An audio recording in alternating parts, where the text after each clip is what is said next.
welcome to the European Council on Foreign Relations for this black coffee morning on polarisation and populism. What are the values of the new political tribes?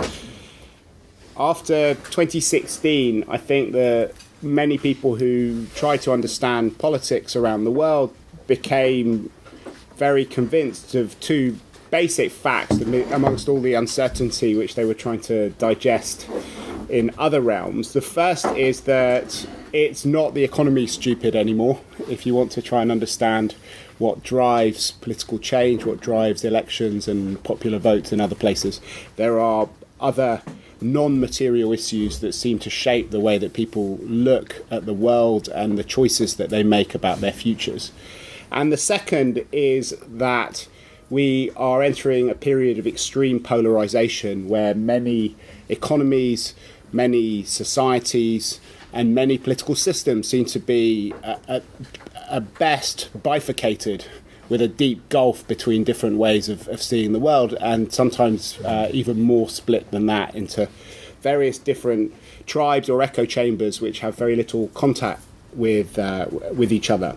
And with a huge European electoral season ahead of us, I think many people feel that we need a new basis on which to analyse and predict what will happen.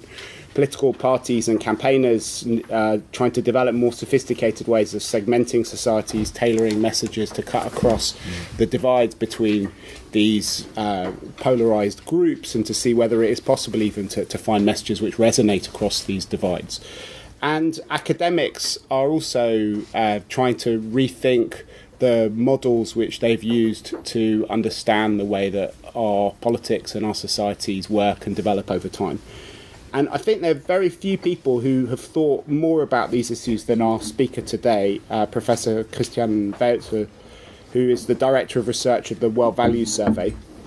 Together with Ronald Inglehart, he's been running the World Values Survey for a while now, which is an incredible data set that goes back decades and shows how societies have changed all over the world. But he also tried to bring all of these things together in a remarkable book, which is being translated into lots of different languages, and I think it's had a major effect on the way that many academics and increasingly people outside of the academy are thinking about the values of our societies and how they change over time. And what's extraordinary about it is that he's developed a very powerful but quite simple way of understanding how social change has gone along with and economic change has gone along with a change in values and the way that people look at the world. And what I think he's going to do today is also to talk about some of the consequences of those changes in terms of polarization and the counter-reaction that we're seeing in the various populist movements around the world. So I very strongly recommend looking at the book Freedom Rising, but also hopefully we'll learn even more by listening to Christian in person over the next 20 to 30 minutes as he presents some of his findings, and we'll then have some time to have a free-flowing discussion afterwards. Thank you, Mark, for that wonderful introduction. Thank you for the invitation. It's a pleasure to be here. I'm actually surprised to see so many people that early in the morning. In Germany, that wouldn't work that way. But anyway, so Black Coffee Morning, I think that's a very nice motto. Let me try to introduce you a little bit into the type of research that we are doing since a couple of years, even decades, in how that relates to rising populism and stuff like this, and polarization, as you mentioned. Well, political science and public discourse, more generally speaking, has experienced over the last couple of decades a recurrent ebb and flow of democratic euphoria and democratic pessimism.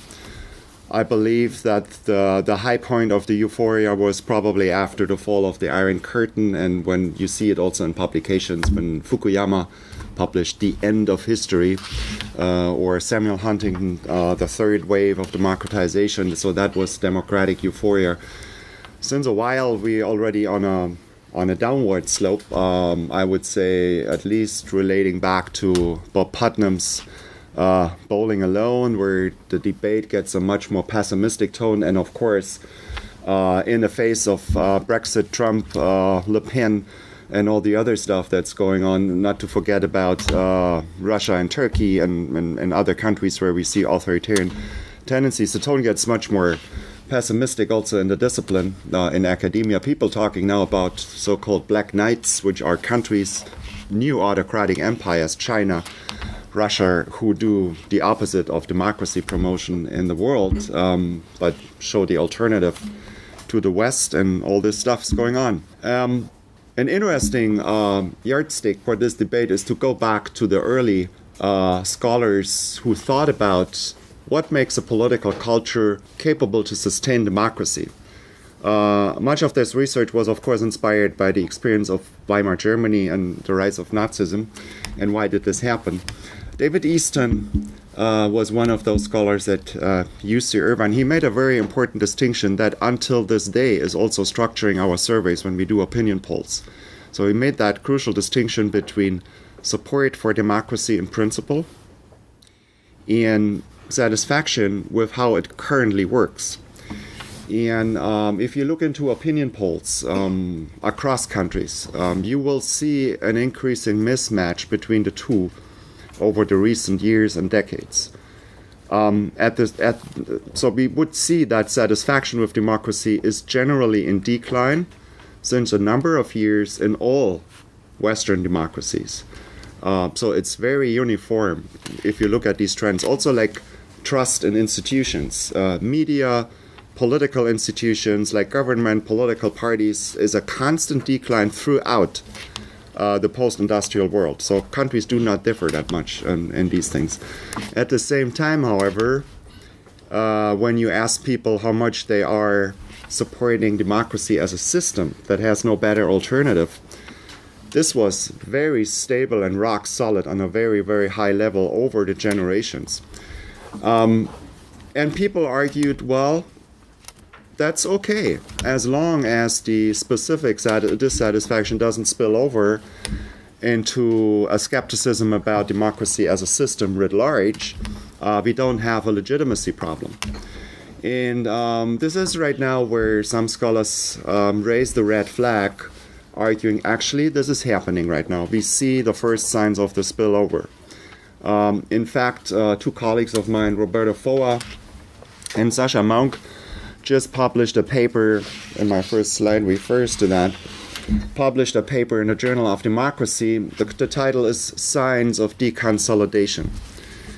And the point that they are making is they're showing for a couple of signature Western democracies, including the United States, including the UK, including Germany, including Sweden, that even that principled support for democracy shows first signs of erosion.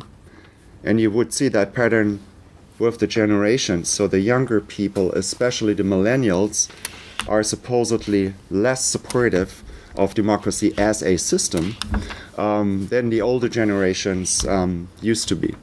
And in fact, the data from the World Value Survey also mirror this hypothesis that they have published recently. You see this here.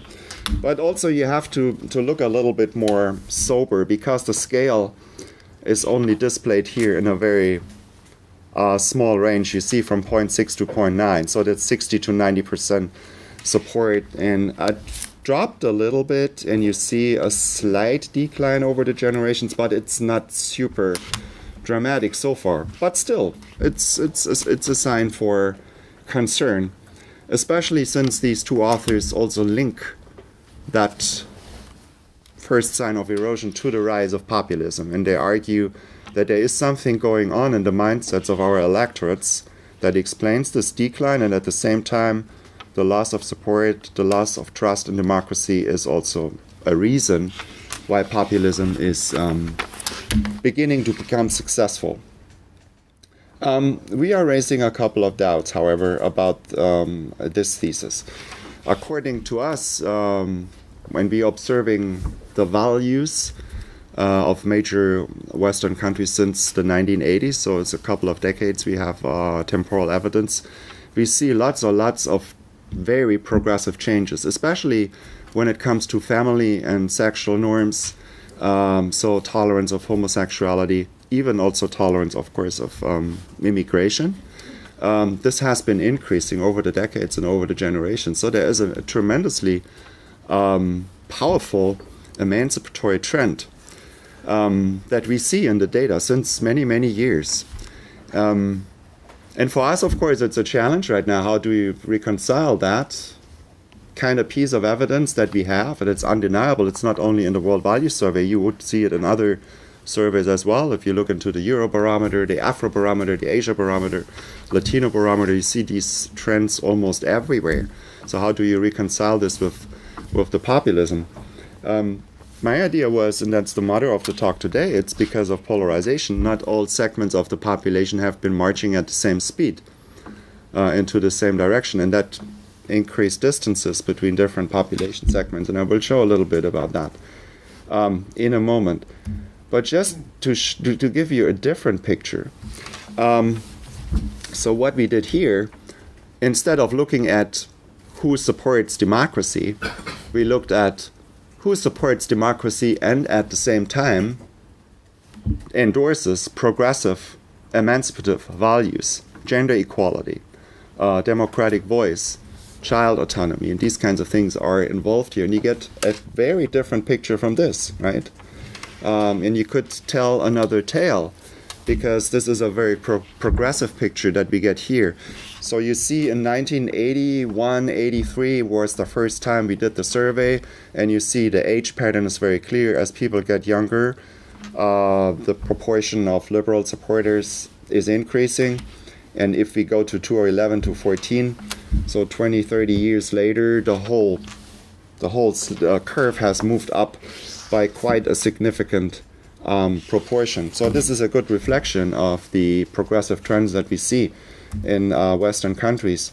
Here I split it up for a couple of the countries we have covered consistently over this time period, and the arrows all go upward, as you can see very clearly. So if we look at how the average of our Western populations have been changing, the change is powerfully progressive in all those countries that we observe.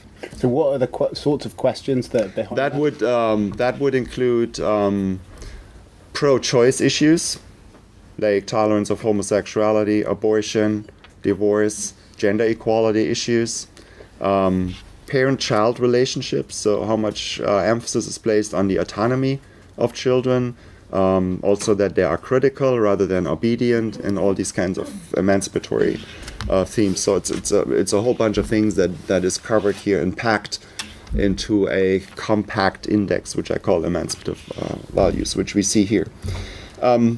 Here, you see it's not only happening in Western societies. So what I did here, I just looked at the World Value Survey data. We have covered 100 countries around the world with our survey. And for each country where we have at least two observations, I looked at when was the first observation and when was the last observation, and how many years have been in between. And can we describe the increase of emancipative values? Can we describe this as simply as a function of the passage of time? So do we see that if more years have passed, the countries have moved more into a progressive direction? And this is actually what that graph is showing.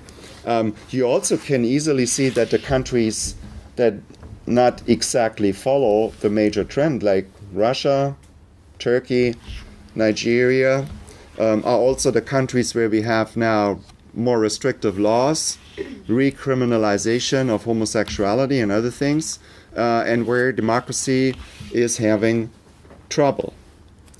Let me go a little bit further.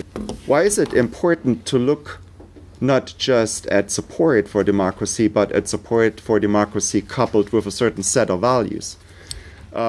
Here we divided up our publics into two tribes.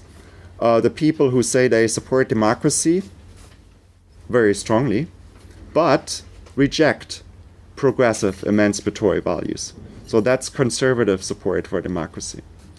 And the other tribe is liberal support for democracy, which are those supporters who at the same time embrace emancipative values. And then we look for each country, how large is the percentage, how big are these tribes? So is the conservative tribe bigger, is the liberal tribe bigger? And we see that the size of the conservative tribe has a strongly negative correlation with the quality of democracy in a country, and that's supposedly measured objectively, not by surveys. So these are data that are based on expert judgments where people look at how transparent is the system working, how good is the system in terms of rule of law, accountability, and all these kinds of things, electoral integrity, and these kinds of things that we measure here. But the bigger the proportion of supporters of democracy that have conservative values, the lower is the quality of the democratic institutions. Therefore, we see that bar with conservative support going in a negative correlation.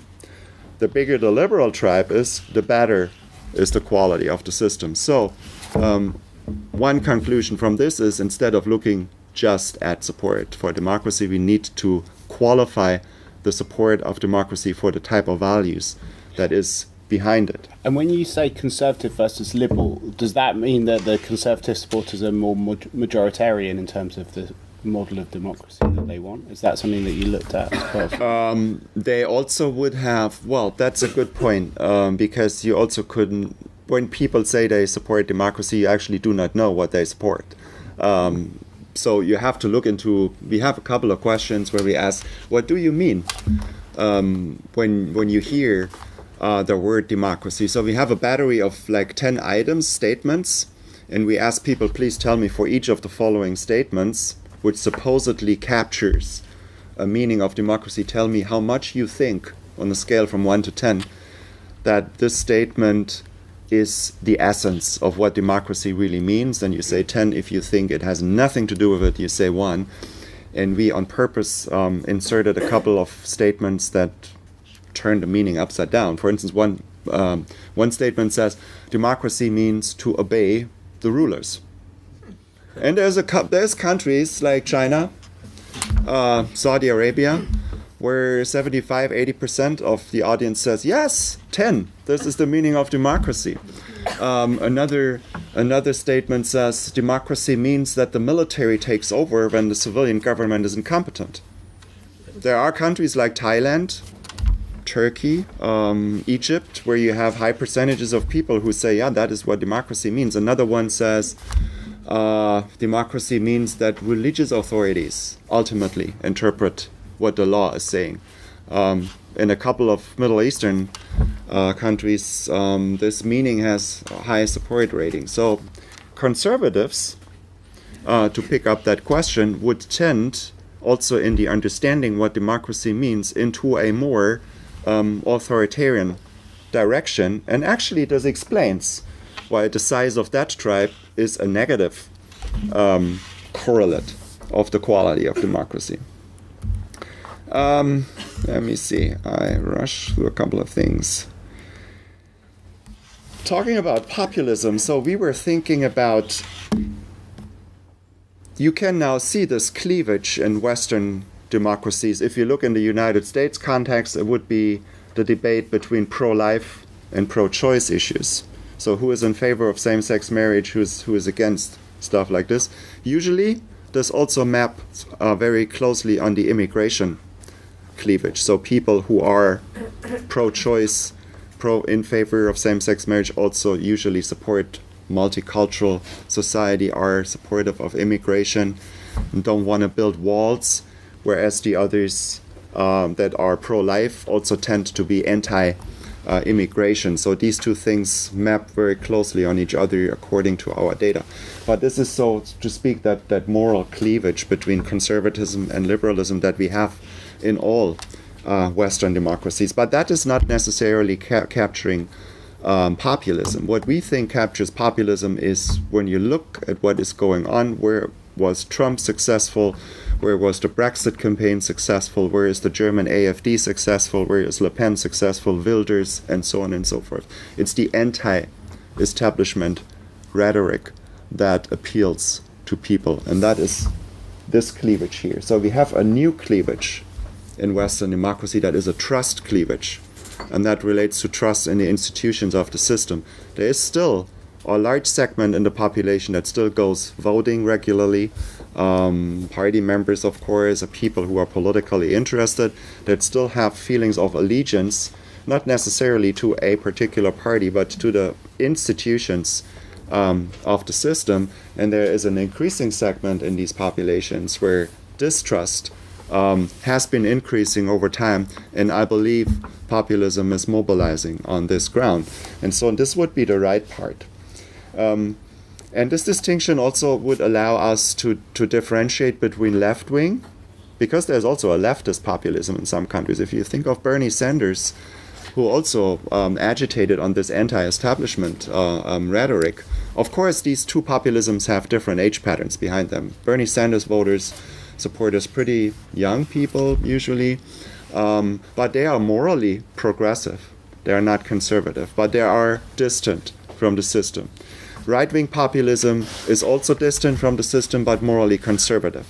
So, angry white man, the basket of deplorables, is a lot of vocabulary that has been put out to try to circumscribe this segment of the population.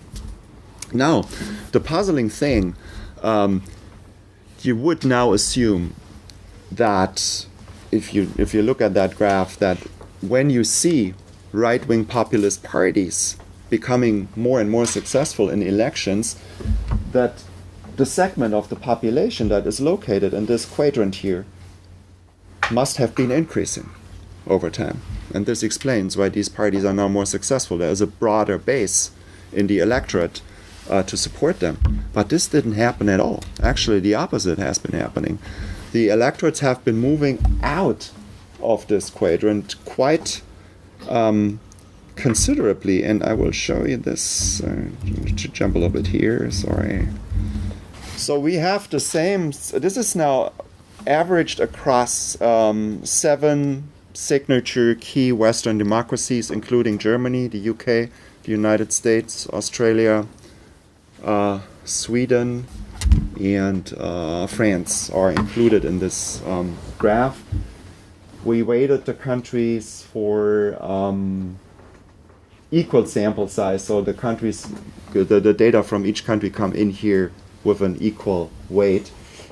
And here we have that trust cleavage, which I argued before. If you are on the right-hand side, disaffection from the system, this is where populism would be mobilizing. On the left, you're still feeling more allegiant. You have trust in institutions, and then you have this moral cleavage here. I've chosen a slightly different label. So downwards, people are in favor of patriarchal family and sex norms. So they wouldn't support abortion. They wouldn't embrace tolerance of homosexuality. They would be relatively mildly critical of gender equality and all these kinds of things. People who are up there, emancipation, the opposite. Now what we did is we have a question where people are asked to tell us where they think they are located in the social hierarchy.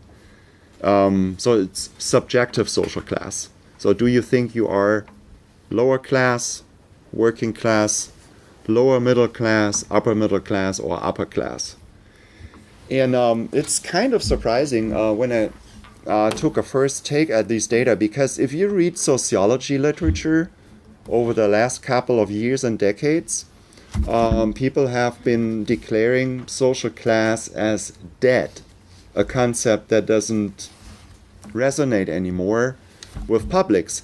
But usually in surveys you would see that reflected in that people would refuse to respond to such a question.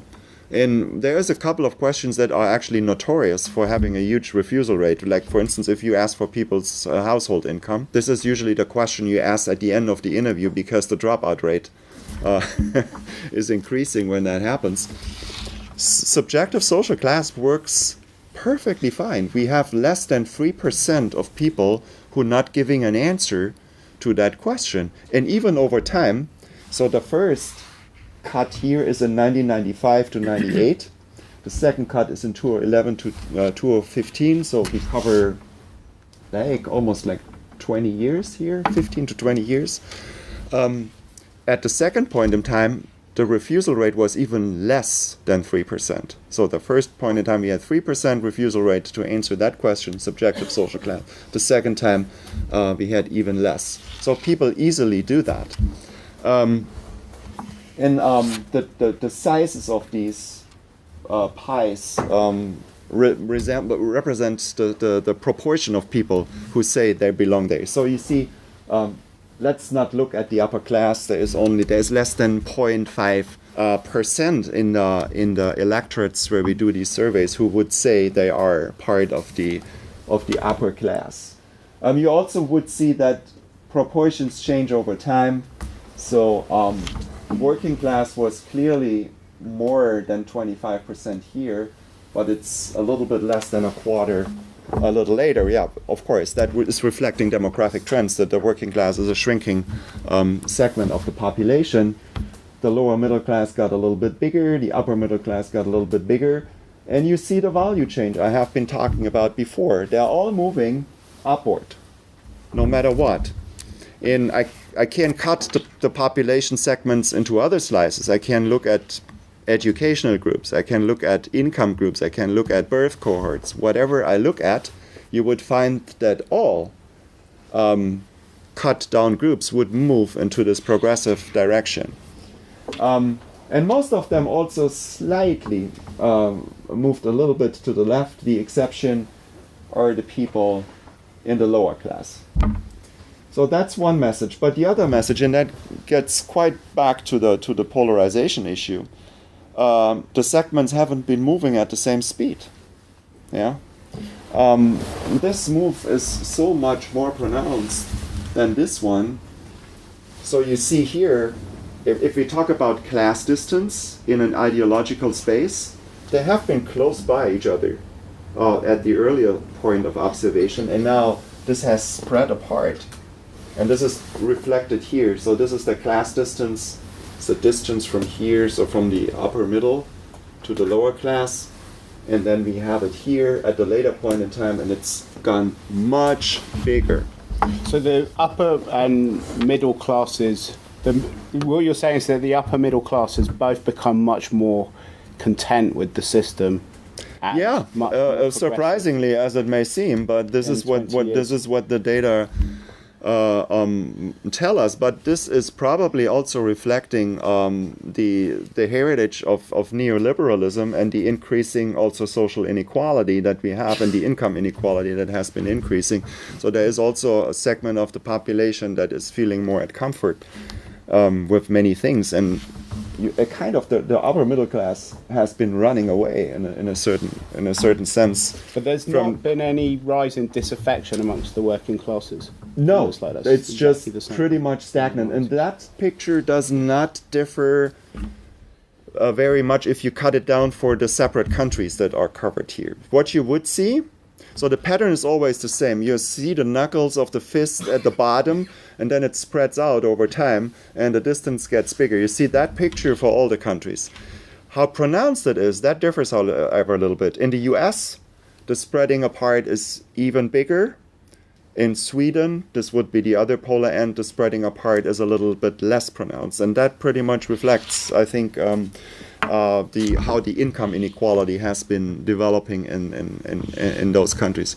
Now, my take on the populism is, because of the distance, even though electorates as a whole have become more progressive, nevertheless, the spreading apart, the polarization has been increasing, and that means the vocabulary, the left behinds, actually has something to it, especially when you look at the lower class, and partly also for the working class. They haven't been moving as much as the caravan, as the mainstream has been going, and that always means if a segment of the population shrinks in size, which we can see, but becomes more distant and more socially profiled. We can also look, like, when we correlate these social classes with social profile indicators, like level of education, income level, type of occupation, and other stuff,